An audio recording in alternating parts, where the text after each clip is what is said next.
Police say around 100 women in Japan who thought they were participating in a sleep study were actually drugged and raped, their attacks recorded and sold to porn sites. Authorities arrested 54-year-old Hideyuki Noguchi, after one of the women saw herself in a video online and came forward. Police investigated and arrested Noguchi, who has been charged with incapacitated rape, according to Chiba Prefecture Police spokesperson Satoshi Kono. Authorities say Noguchi has told them the number of victims is about 100. Officers have confirmed at least 39 of those victims, and have filed charges in many of those cases already. More women could come forward.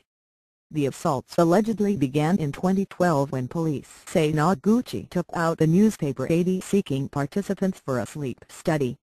The ad sought women from their teens through their 40s and offered compensation for their time. Noguchi would then arrange for women to meet him at a hotel or a hot springs inn, according to authorities.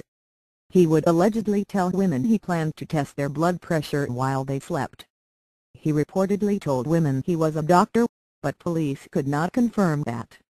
But authorities say Noguchi has no medical training and the study was merely a ruse to isolate women, drug them with sleeping pills and alcohol, assault them and film the attacks. Kono said Noguchi sold the videos to unnamed pornographic filmmakers and adult websites, making around $100,000. Very little local coverage in the case of the assaults has drawn international headlines, but failed to resonate much in the local press. Roland Keltz, University of Tokyo professor and author of Japan America, says the lack of media coverage has been bizarre.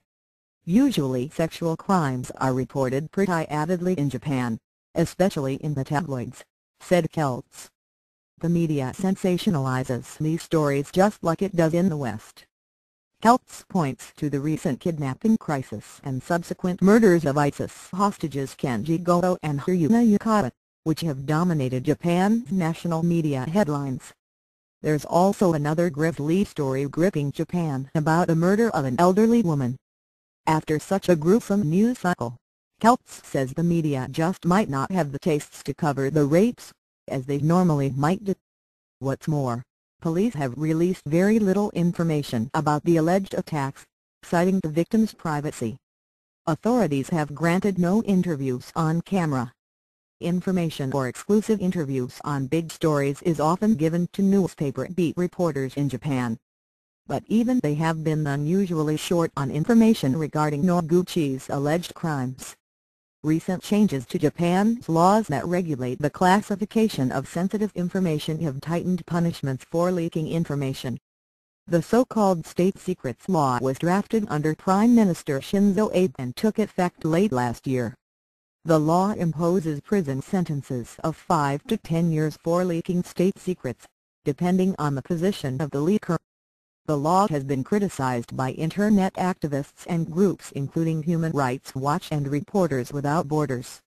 The 99% conviction rate. Noguchi will most likely receive the maximum sentence of 30 years in prison, if convicted, according to Jin Maida, an attorney and former prosecutor in Japan. For the type of assault Noguchi is accused of, the conviction would lead to a maximum sentence of 20 years for a single victim, and 30 years if the number of victims is 2 or more. If convicted, Noguchi could be eligible for parole after serving 80% of that term, or 24 years, Maida said. The Japanese legal system does not sentence criminals to life imprisonment.